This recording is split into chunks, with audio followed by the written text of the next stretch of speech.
네, 반갑습니다. 떠먹여주는 세법의 덫의 박세준 쌤사입니다. 오늘은 이제 거의 다 끝나갑니다. 이제 연말 영상 끝장내기 9번째 시간으로 월세 세액공제에 대해서 공부할 거예요. 이 세액공제는 이번 시간이랑 이제 다음 시간에 합쳐서 하면 이제 끝이 날 것 같아요. 10강으로. 자, 월세 세액공제는요. 월세액 있죠. 전체 1년 토탈 월세액 대신에 이제 근로소득자에서 내는 월세만 가능한 겁니다. 당연한 거죠. 그거는 월세세액에다가 곱하기 이제 12%이거나 10%예요. 이건 뒤에서 공부할 겁니다. 금액에 따라서 달라져요. 그 총 금액이랑 종합소득 금액이 얼마냐에 따라서 12%냐 아니면 10%냐에 따라 달라집니다. 어쨌든 그 월세액은 또 한도가 있어요. 750만 원까지 가능합니다. 그래서 최대로 받을 수 있는 게요. 750만 원 곱하기 12% 하면 90만 원까지 받을 수 있어요.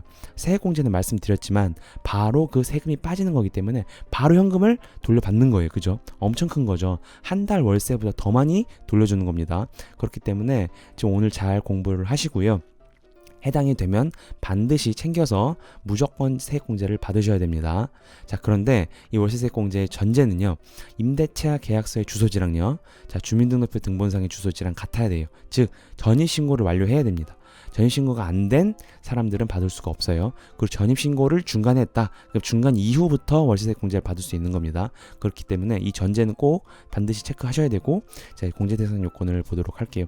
첫 번째로 과세기간 종료 현재 무주택 세대의 세대 주여야 되고요. 총급여액이 7천만 원 이하이면서 종합소득금이 6천만 원 이하여야 합니다. 그리고 국민주택 규모 주택, 오피스텔이나 고시원 포함이고 2019년도에 개정사항이 됐어요.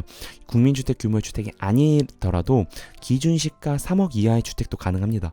요게 올해 들어왔어요. 2019년도에. 그렇기 때문에 이것도 잘 체크하셔야 됩니다. 국민주택 규모 이하가 아니어도 됩니다. 기준 시가 3억 이하여도 되는 거예요. 자, 이제 하나하나 이제 자세하게 보도록 할게요. 먼저 세대의 개념에서 보도록 하겠습니다. 자, 이 세대라는 건요. 무주택 세대여야 되니까 그 세대 전체가 무주택이어야 되는 거예요. 그쵸?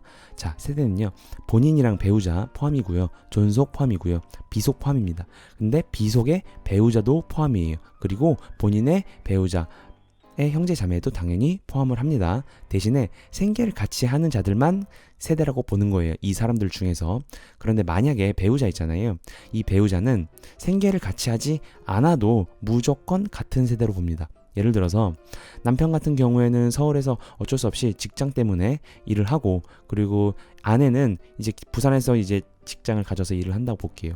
그렇다면 지금 같이 생계를 같이 하지 않잖아요. 그렇죠? 같이 하지 않는데 이 아내는 예를 들어서 1주택을 가지고 있어요. 그러면 이 세대는요. 무주택 세대주가 아닌 거예요. 왜냐면 배우자는 생계를 같이 안 하도 생계를 같이 하는 자잖아요. 그렇죠? 그렇기 때문에 이 배우자 같은 경우에는 생계를 같이 하지 않더라도 같은 세대로 봅니다. 자, 세대에 대해서 봤고요. 자, 다음으로는 국민주택 규모의 주택을 보도록 할게요. 자, 국민주택 규모는요. 세법에 이렇게 되어 있습니다. 주거 전용 면적 1세대당 85제곱미터 이하여야 되고요. 아니면 도시지역이 아닌 읍이나 면 있잖아요. 1세대당 100제곱미터 이하여야 돼요. 그리고 오피스텔이랑 고시원도 포함을 합니다. 자, 그래서 국민주택 규모까지 봤습니다. 자, 그래서 하나하나 자세하게 볼게요. 먼저 일단 세대 주여야 된다고 했죠. 2019년 12월 30일 현재 무주택 세대의 세대 주여야 되는데, 자, 세대 원도 가능할 수 있어요. 이 요건들이 충족이 된다면. 첫 번째로 그 세대원 본인이 그 월세를 지급해야 됩니다. 자, 그리고 그 세대원이 근로소득자, 당연히 그래야겠죠. 근로소득자 지금 연말정산 하고 있으니까. 그리고 그 세대주 있잖아요. 세대원 말고 세대주가 모든 주택자금 공제를 받지 않는 경우에요. 주택자금 공제는 제가 뭐 궁금하신 분들은 들으시려고 제가 지금 카드 올려드릴 건데, 자, 이렇게 되어 있습니다. 주택 청약 종합저축 납입액 소득공제 되죠. 주택 임차차입금 원리금 상한액, 장기주택 저당차입금 이자 상한액, 요 세 개를 세대주가 받지 않아야 돼요. 받지 않는 경우에 세대원이 월세세액공제를 받을 수가 있는 겁니다. 자, 그리고요. 총 급여액이 7천만 원 이하이면서 종합소득금이 6천만 원 이하잖아요. 그죠? 이 총급여액은 저희 공부를 했어요. 그죠? 총급여액은 수익의 개념이고 근로소득 공제는 세법상 법정화되어 있다. 그렇다 하더라도 어쨌든 비용 처리다. 그죠? 그리고 수익에서 비용을 뺀 소득, 그 근로소득 금액이 소득의 개념이다라고 배웠잖아요. 그죠? 그래서 이 총급여액이 7천만 원 이하여야 되는 겁니다. 7천만 원 초과인 사람들은 아예 월세세 공제를 받을 수가 없어요. 자, 그리고 종합소득 금액은 그쵸, 배웠죠. 1강에서 이자 배당 배상, 사업, 근로, 연금, 기타 이 6가지 합쳐서 종합소득 금액을 만드는 것인데, 그쵸? 종합소득 금액이 6천만 원 이하에 돼요, 그쵸?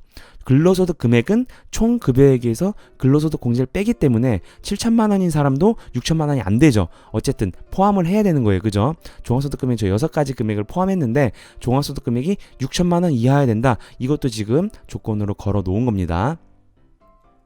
자, 그래서 종합소득 금액이 6천만 원 이하인 사람만 가능하다. 자, 대신에요, 총 급여액이 500만 원 이하이면서 종합소득 금액이 4천만 원 이하인 사람은요 12%를 해줘요. 공제율 2%도 올려줬어요, 2018년도부터. 자, 그래서 한도가 750만 원이라고 했잖아요, 월세액이, 그죠? 750만 원 곱하기 12% 하면 90만 원까지 받을 수가 있는 거예요, 그쵸? 그런데 5,500 초과부터 7천만 원 이하, 이 월세세 공제 자체가 7천만 원 이하잖아요, 그죠? 이하이면서 종합소득 금액이 4천만 원 초과 6천만 원 이하 인 사람들은 10%를 해줍니다. 그렇기 때문에 이 사람들은 75만 원까지 받을 수가 있는 거예요. 75만 원도 크죠? 이거 무조건 챙기셔야 돼요. 자, 그리고 기준시가 3억 이하. 기준시가는 실거래가액이 아닙니다. 실거래가액이 아니고 기준시가 금액이 3억 이하인 것들도 된다. 단 국민주택 규모가 아니더라도 2019년도에 들어왔다고 말씀을 드렸어요. 그래서 요거 해당이 되시면 반드시 체크를 하셔서요. 이제 1월 15일부터 이제 회사에서 내라고 할 거 아니에요, 그죠? 그러면 주민등록 등본표랑 자, 임대차 계약서 증명서, 그다음 계좌이체 증명서, 무통장 입금증, 그쵸? 요런 것들을 같이 이제 그 연말정산 자료를 제출하실 때 제출을 하시면 됩니다. 그렇게 해서 꼭 받으시기를 바랍니다. 이렇게 해서 월세대 공제를 마치고 다음 시간에는요, 자, 이제 보험료, 의료비, 교육비, 기부금, 특별세 공제에 대해서 공부하도록 하겠습니다. 네, 지금까지 떠먹여주는 세법의 덫의 박세준 세무사였습니다. 감사합니다.